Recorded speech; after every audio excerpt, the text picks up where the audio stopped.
आपका हार्दिक स्वागत है अभिनंदन। हम पढ़ते हैं बसंत पाठ 3 जो कक्षा 8 के लिए और आज हमारा अध्याय नंबर 16 और अध्याय का शीर्षक है पानी की कहानी। किस प्रकार पानी बना उसकी कहानी हमें पढ़ने के लिए मिलेगी और इसके लेखक है रामचंद्र तिवारी जी।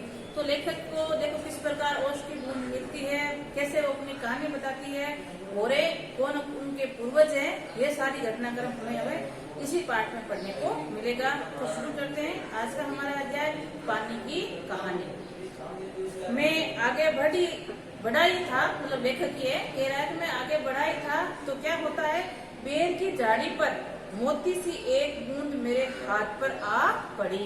लेखक कह रहा है कि मैं कुछ आगे बढ़ा ही था तभी क्या देखता हूँ, एक बेर की झाड़ी में से मोती समान एक सुंदर बूंद मेरे हाथ पर आ पड़ी है। मेरे आश्चर्य का ठिकाना न रहा जब मैंने देखा कि ओस की बूंद मेरी कलाई पर से सरककर हथेली में आ गई है। मेरी दृष्टि पड़ते ही वे ठहर गई। थोड़ी देर मुझे सितार के तारों की सी झंकार सुनाई देने लगी। मैंने सोचा कि कोई बजा रहा होगा, चारों ओर देखा कोई नहीं। फिर अनुभव हुआ कि ये स्वर मेरी हथेली से निकल रहा है, मतलब वो बूंद है वो इस प्रकार की तान या रागे गा रही। ध्यान से देखने से मालूम हुआ कि बूंद के दो कण हो गए हैं और दोनों हिल कर ये स्वर उत्पन्न कर रहे हैं, मानो बोल रहे हो। देखो बोलकर क्या कह रहे हैं। इसी सुरीले आवाज से मैंने पूछा, सुनो सुनो। मैं चुप था, फिर आवाज आई, सुनो सुनो। वो बूंद बार बार ये अपने स्वर के साथ बोल रही है, सुनो सुनो। लेकिन लेखक ये सुनकर चुप था। अब उससे रहा न गया और मेरे मुख से निकला, कहो कहो। ओस की बूंद मानो प्रसन्नता से हिली और बोली, मैं ओस हूँ। दोनों के बीच में वार्ता हो रही है, लेखक और ओस की बूंद के बीच में। तभी ये अपनी कहानी पूर्ण बताएगी। तो जैसे ही 2-3 बार बूंद ने सुनो सुनो कहा तो लेखक से रहा न गया, तो लेखक ने वापिस पुकारा है, कहो कहो। तो जो बूंद है वो क्या कह रही है, मैं ओस हूँ, जानता हूँ। मैंने कहा, लोग मुझे पानी कहते हैं, जल भी मालूम है। मैं बेर के पेड़ में से आई हूँ, झूठी। मैंने कहा, वो छोटा बेर के पेड़ से क्या पानी का फुहारा निकलता है? लेके कह रहा है, तू झूठ बोल रही है। पेड़ के कोई फुहारा थोड़ी लगा जिससे तू निकल कर यहाँ आएगी। बूंद फिर हिली, मानो मेरे विश्वास पर उसे दुख हुआ हो। सुनो, मैं इस पेड़ के पास की भूमि में बहुत दिनों से इधर उधर घूम रही थी। मैं कौन का हृदय डंडोलती फिरती थी, एकाएक पकड़ी गई। कैसे? मैंने पूछा। जब वे जो पेड़ तुम देखते हो ना, वे ऊपर इतना बड़ा नहीं है, पृथ्वी में भी लगभग उतना ही बड़ा है। मतलब पेड़ जो ऊपर जितने नजर आते हैं उनकी जड़ें भी गहराई में उतनी ही ज्यादा होती है। ये बूंद हमें कहना चाहती है। तो कह रही, जो पेड़ आपको सामने दिखाई दे रहा है इतना बड़ा पृथ्वी के अंदर भी है। उसकी बड़ी जड़ें, छोटी जड़ें और जड़ों के रोए। वे रोए बड़े निर्दय होते हैं। मुझ जैसे असंख्य जल कणों को वे बलपूर्वक पट्टी से खींच लेते हैं और कुछ तो पेड़ एकदम खा जाते हैं, अधिकांश का सब कुछ छीनकर उन्हें बाहर निकाल देते हैं। मतलब कह रहे हैं कि हमें निर्दय पूर्वक पट्टी से बलपूर्वक खींच दिया जाता है और हमारा अस्तित्व समाप्त कर दिया जाता है। क्रोध और घृणा से उसका शरीर कांप उठा। मतलब जो बूंद थी उसको इस चीज का बड़ा दुख था और क्रोध भी आ रहा था कि जो ये रोए हैं वो बलपूर्वक पट्टी से हमें खींच लेते हैं और हमारे अस्तित्व को समाप्त कर देते हैं। हाँ, तो मैं भूमि के खनिजों को अपने शरीर में बुलाकर आनंद से फिर रही थी और दुर्भाग्यवश एक रोए ने मेरा शरीर छू गया और मैं काफी दूर भागने का प्रयत्न किया, परंतु वे पकड़कर छोड़ना नहीं चाहते थे। मैं रोए से खींच ली गई। मतलब ये अपनी कहानी बता रही है कि हमारा अस्तित्व किस प्रकार समाप्त हो जाता है। फिर क्या हुआ, मैंने पूछा। मेरी उत्सुकता बढ़ती चली। अब लेखक के मन में ये जिज्ञासा जाग गई है कि जो बूंद बता रही है और उसकी बूंद कहानी सुने। तो ये लेखक पूछ रहा है, आगे क्या घटना हुई वो हमें बताओ। मैं एक कोठरी में बंद कर दी गई। थोड़ी देर बाद ऐसा जान पड़ा कि कोई मुझे पीछे से धक्का दे रहा है और मानो कोई हाथ पकड़कर आगे खींच रहा है। मेरा एक भाई भी वहाँ आया था, उसके लिए स्थान बनाने का मुझे दबाया जा रहा था। आगे एक बूंद मेरा हाथ पकड़कर ऊपर खींच रही थी, इन दोनों के बीच में पिस गई। मतलब कहानी बता रही है किस प्रकार उन पर दबाव बनाया या दबाव पड़ रहा था। मैं लगभग 30 दिन तक ये सांस भोगती रही। मैं पत्तों के नन्हे नन्हे छेदों से होकर जैसे तैसे जान बचाकर भागी। मैंने सोचा कि पत्ते पर पहुंचते ही उड़ जाऊंगी, परंतु बाहर निकलने पर ज्ञात हुआ कि रात होने वाली है और सूर्य जो हमें उड़ने की शक्ति देते हैं जा चुके हैं और वायुमंडल में इतने जल कण उड़ रहे हैं, मेरे लिए वहाँ स्थान नहीं है।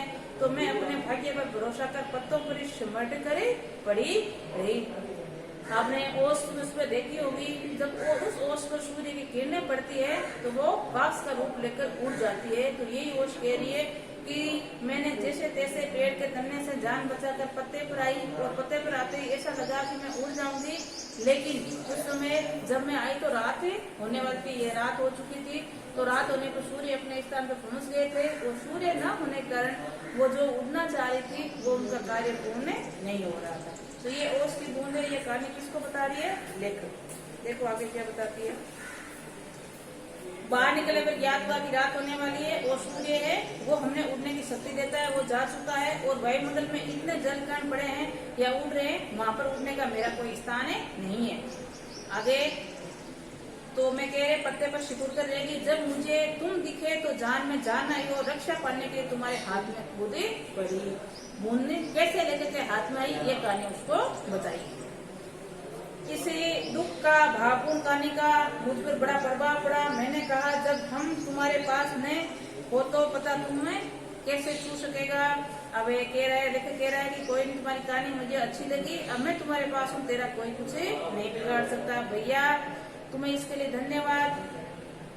मैं जब इस सूर्य से निकलकर तुम्हारी तक रक्षा चाहती हूँ तो इसका दर्शन करते तुमसे उड़ने की शक्ति आ जाएगी। मेरा जीवन विचित्र घटनाओं से परिपूर्ण है। मैं इसकी कहानी तुम्हें सुनाऊंगी तो तुम्हारा हाथ तनिक भी नहीं दुखेगा।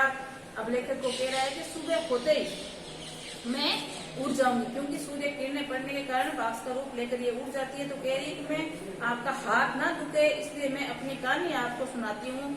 आप उस कहानी में व्यस्त रहोगे तो आपके हाथ में बिल्कुल भी दर्द नहीं होगा। तो लेखक कह रहा है अच्छा सुनाओ। बहुत दिन हुए मेरे पूर्व मतलब पूर्वज हरजन का मतलब हाइड्रोजन और ऑक्सीजन का मतलब ऑक्सीजन नामक दो गैस वायुमंडल में लपटों के रूप में विद्यमान थी। कैसे ये उत्पन्न हुई उसकी कहानी बनाई या बताई जा रही है कि दो गैसों का नाम बताया है, हाइड्रोजन और ऑक्सीजन। कह रहे हैं कि ये हमारे जो सूर्य मंडल है उसमें आग की लपटों की तरह विद्यमान थी, उपस्थित थी। सूर्य मंडल अपने निश्चित मार्ग पर चक्कर काट रहे थे। वे दिन थे जब हमारे ब्रह्मांड में उथल पुथल मची हुई थी, अनेक ग्रह उपग्रह बन रहे थे। फेरो क्या तुम्हारे पुरख है जब वायुमंडल में नहीं है?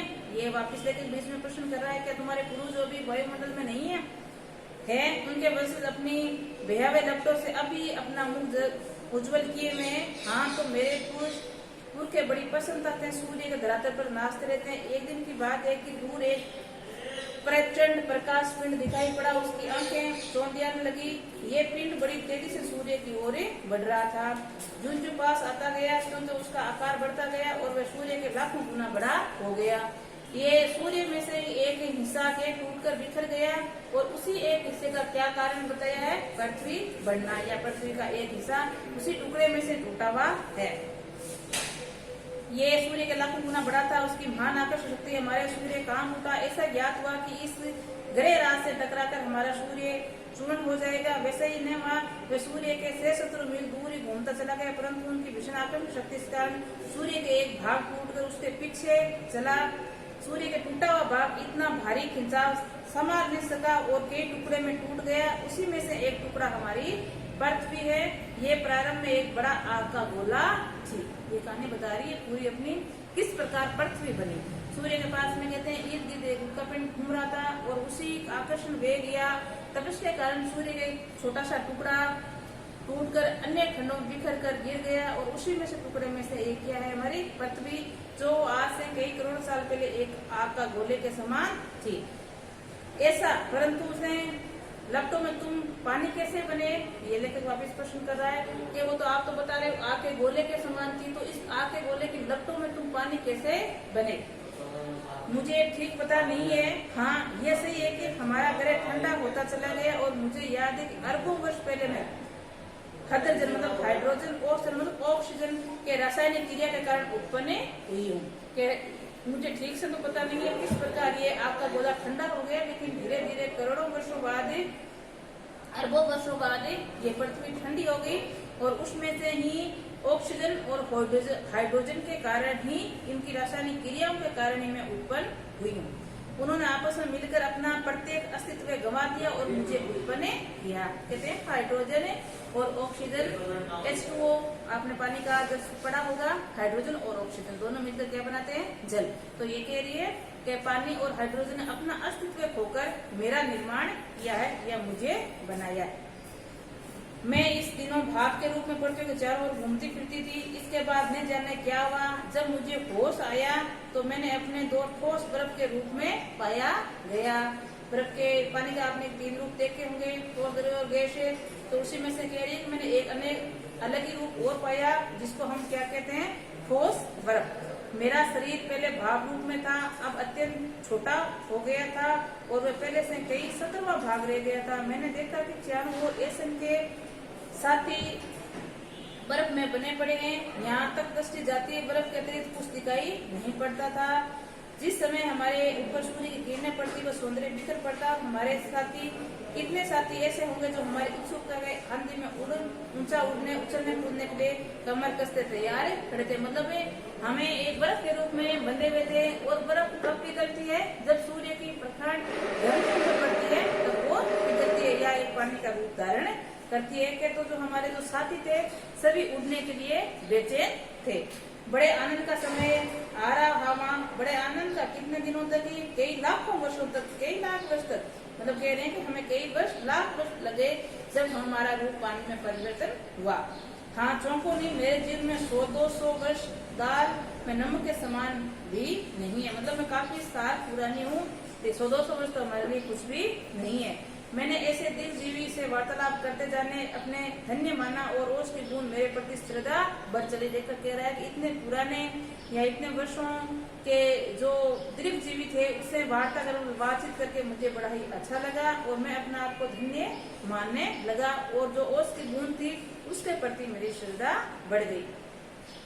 हम शांति से बैठे एक दिन हवा से फैलने की कहानी सुन रहे थे कि अचानक ऐसा अनुभव हुआ मानो हम सरक रहे हो। सबके मुख पर हवाएं उड़ने लगी। अब क्या, हवाएं उड़ना मतलब घबरा जाना, ये एक मुहावरा है। कह रहे हैं कि अब जैसे पानी की गर्मी के कारण या कोल्ड के कारण क्या होता है, जो बूंदे हैं वो सरकने लगती है। तो कह रहे हैं हम सभी साथियों की हवाएं उड़ गई, मतलब घबराने लगे कि अचानक ऐसा कैसे परिवर्तन हो गया कि जब एक स्थान पर ठोस के रूप में थे तो अचानक हमें इस प्रकार सरक कैसे रहे हैं।